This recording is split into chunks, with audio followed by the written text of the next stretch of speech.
The feature we will be showing you today is how to use pivot tables in converting the data from the pivot tables into graphs on Excel. Excel is a data worksheet application used for data entry and data analysis. The purpose of the pivot tables is to reorganize and summarize specific data into a report without changing the data set. Pivot tables can also be used on SPSS. We will be first showing you how to create a pivot table in Excel on a Mac, and due to the lack of features on the Mac Excel 2011, the second half will include translating your pivot table into different types of graphs for visual representation on a PC. To start the pivot table, you first need to choose a data set. Today we will be working with the athletic customer data. To start the pivot table, you want to click on one of the cells, just any cell in the data set, press the data toolbar, and then under analysis is pivot table, and we're going to create a manual pivot table. Then it's going to ask you the table or range for the workbook. So we want to use all the data. So as you can see, it's A1, which is the first cell, to O51. You could always do this manually as well. See, if I just take all of this out, it'll do the same thing. Next, it's going to ask you where you want to place your pivot table. So we're going to put it on a new worksheet, and then press OK. And this screen will pop up. So it's a new worksheet, and the pivot table builder will pop up as well.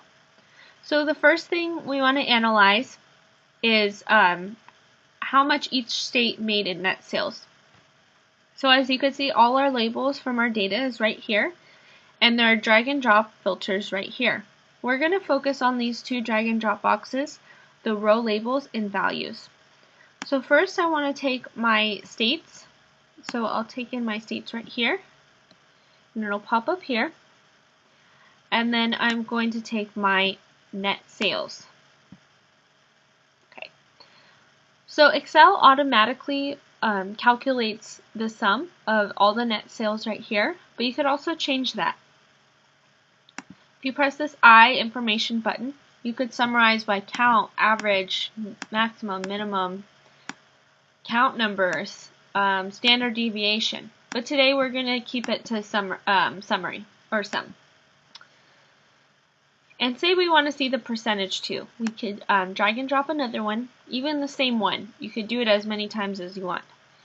And we're going to click on the I information button. And I also want to see this in a percentage, just to get a bigger picture of their sales. So you're going to press Options, Show Data As, and then we're going to do percent of total, and then press OK. Okay, so we have a percentage of each one. So we could see that Maine had the best net sales, and Nevada didn't do so good. We could also change the names of the labels here. So we could do percent, and we could call this one sum. We could change the values to net sales. And we could change this to states. Okay.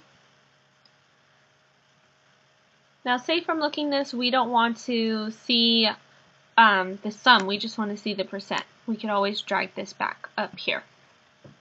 So now we just have, it's very simple. Now we will be creating visual graphs out of all the data that we have collected that are stored in pivot tables. And to do so, we have to find out what kind of graph we want to use. Now there are multiple types of graphs. There are bar graphs. And bar graphs are a great graph that is most people's go-to when attempting to visualize data. The main point of bar graphs is to compare the amount of repeating data of a certain category compared to other categories. You have line graphs. Line graphs are typically used to show changes in data over a set period of time. Typically, your time range spans across the horizontal x-axis while other variables go up along the y vertical axis. Data is plotted as points on the graph, and the points are connected by a line to show the change in trend. You also have scatter plots. And scatter plots, although similar to line graphs, serve a different purpose. Unlike line graphs, scatter plots have a best fit line. The line represents the average trend of the data. The data itself is plotted as points throughout the graph that needs to be as close to the best fit line as possible in order to show correlation of the data. In addition, the direction of the best fit line signifies the trend. If the line increases from left to right, the scatter plot shows a positive correlation in the data. A decrease from left to right shows a negative correlation in the data.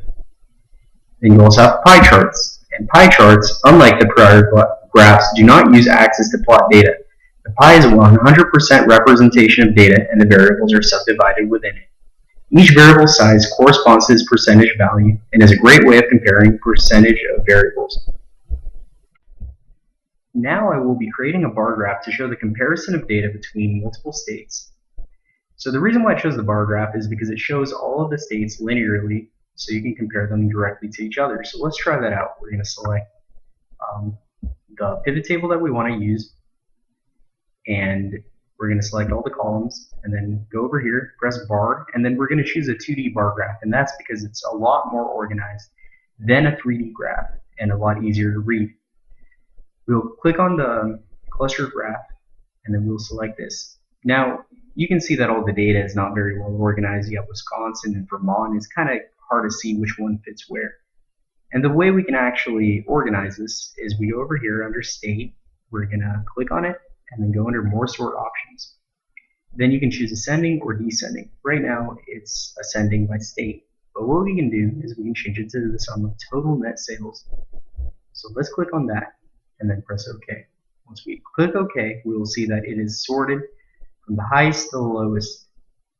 Another thing you can do to spruce up your graphs is you can right click and you can change the color just by going over here under the bucket fill, and maybe you want white bars, and let's say you want a blue background. So we go under here and you can choose light blue. There you go. You have yourself a bar graph. The same can be done with any of the other graphs just by selecting a pivot table, going over to insert, selecting the one you want, and then there you go. You have your table. Okay, so now let's take a look at the slicer feature. The slicer feature was added into Microsoft Excel 2010 and it was created as an option to filter pivot table data by providing buttons that you can easily click without the need to open drop-down lists to find the items you want to filter. The slicer clearly labels the filter that is applied and provides details so that you can easily understand the data. Let's use the slicer function on the pivot table and pivot table chart we created earlier. First, click on your chart, go to Insert, Slicer. A window is going to pop up with the data from your data sheet. You're going to click on Store ID, Total Net Sales, and State, and click OK. And there you go. There are your 3 slicers. You can move them around and place them wherever you want to so that it doesn't cover up any other data, your chart or your pivot table. And so what this feature allows you to do is that, for example, we can click on California and it will highlight the store IDs that are found in California and the total net sales for those stores. And it'll also represent that information on the chart and on the table.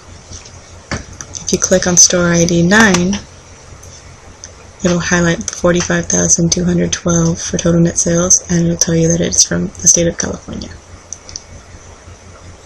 You can also do that for the 44, so it's going to tell you that it's 65,456, and it's also from California. A slicer typically has the following elements. It has a slicer header that you can change in the slicer caption. So right here we can delete this and put total net sales. Click on the slicer box and there you go, it changes it. It also has a filter filtering button that is not selected, so that's going to be these unhighlighted ones. It's going to have filtering buttons that are selected, and those are going to be that darker blue. It's going to have a clear filter button, which is this corner one with the red X. So you can click on that, and it'll give you your starting data. So all of them are highlighted at this point. It also has a scroll down bar so that you can easily maneuver your way through all of the data. And it's just a really handy feature because you can easily click on a state and filter all the information that you need, and it's really concise and to the point. So there you have it, the slicer tool.